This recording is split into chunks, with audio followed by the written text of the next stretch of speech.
avec les siècles, comme nous jouons à chaque fois sur les instruments qu'ont connus les compositeurs, j'ai eu envie de revenir à ce qui était l'origine de cette première symphonie, c'est-à-dire Titan, auf Deutsch, qui est quelque chose d'assez différent de ce qu'on connaît aujourd'hui de la première symphonie.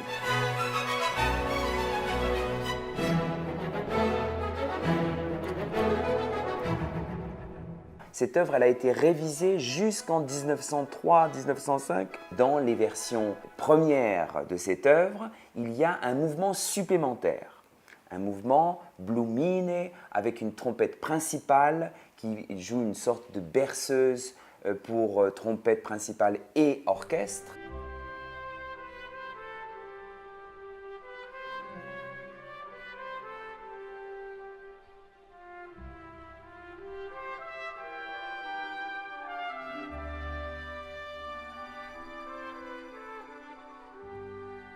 Quand on compare les différentes versions, il perfectionne d'une certaine manière l'impact de son orchestre quand il veut dire quelque chose.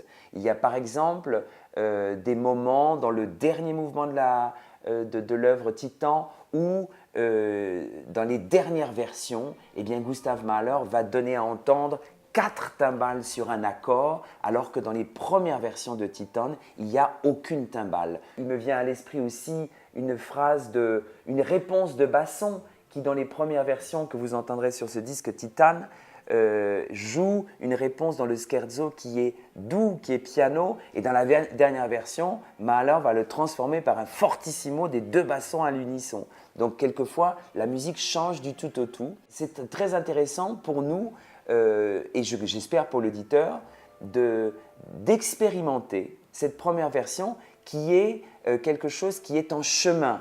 Ce n'est pas quelque chose de définitif comme les dernières versions de la première symphonie.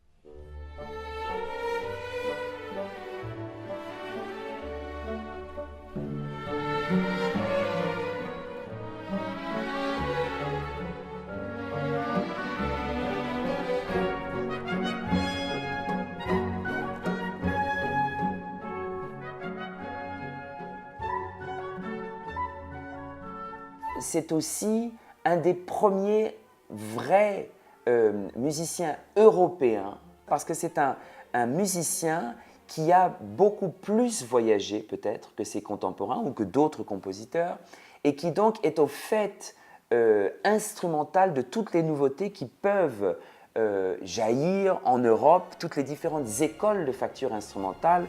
Il faut redire qu'à ce moment-là de l'histoire de la musique, les instruments étaient beaucoup plus différents que ceux que l'on connaît aujourd'hui. Par exemple, les instruments qu'on pouvait rencontrer à Prague, à Budapest, à Vienne ne ressemblaient pas du tout à ceux qu'on pouvait par exemple trouver à Lyon, à Paris ou à Londres.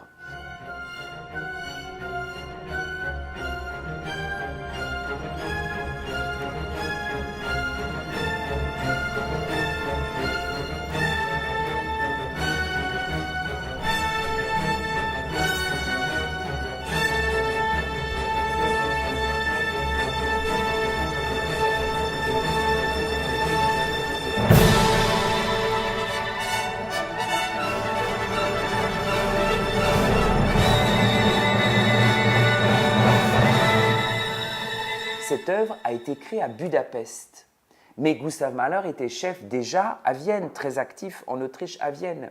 Et ensuite, il l'a redonné, dans les versions qu'on a enregistrées, à Hambourg.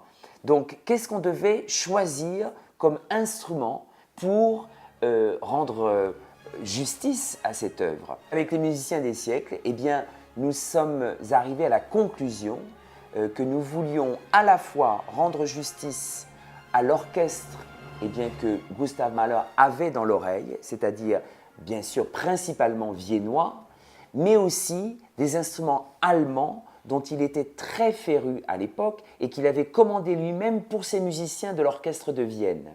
Donc c'est un mix avec cette identité viennoise, mais aussi ce désir de facture instrumentale allemande qui était très prégnant et qui avait vraiment, chez Mahler, trouvé un écho de modernité et d'efficience dans le jeu instrumental.